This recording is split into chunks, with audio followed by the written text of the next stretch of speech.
Nimefika kazini ndio nimekuta watu wamejaa hapo. Tukaambia kuna watu wanachoma moto. Kwa hiyo sikuwa najua nini kimetokea, ngoja kushuhudia na mimi kama wengine. Matukio tulikuwa tunasikia ila mimi sijashuhudia.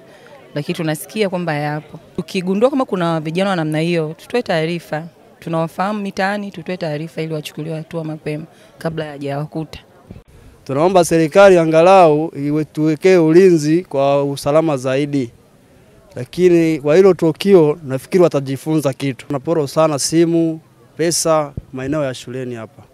Kama hata bodo ukipita usiku unaweza kusimamisha na kuporwa vitu vyako ulivyonavyo. Tunaomba jeshi la polisi ile napitia maeneo ya shuleni hapa.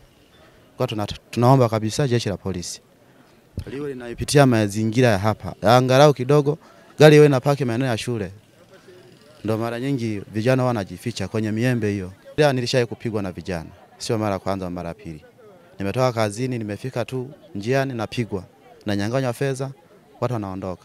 Nimepokea taarifa za kuuawa kwa wananchi 4 ambao wameuawa na wananchi inaosemekana wana hasira kali na wamejichukulia sheria mkononi.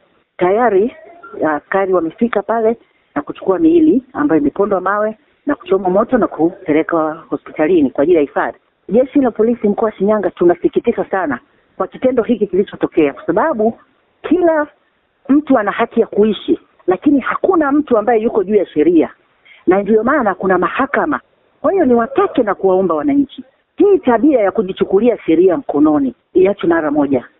Na tutahakikisha kwamba tunafanya msako mkali nyumba kwa nyumba kuhakikisha kwamba tunawakamata hao ambao wamefanya kitendo hiki. Kwa sababu hii tabia tukiacha iendelee, ina maana hapata kalika. Ina maana itakuwa ni uhuru wa manyani. Sasa hii sio sawa. Kama mtu ni mkosaji, kama ambavyo wanadai ni vibaka. Kibaka ni binadamu. Wanatakiwa tupate taarifa, tunakamata na tunawafikisha kwenye vyombo vya sheria, yani mahakama. Yenyewe ndiye ambaye itatoa adhabu kule pale ambapo ushahidi utakuwepo.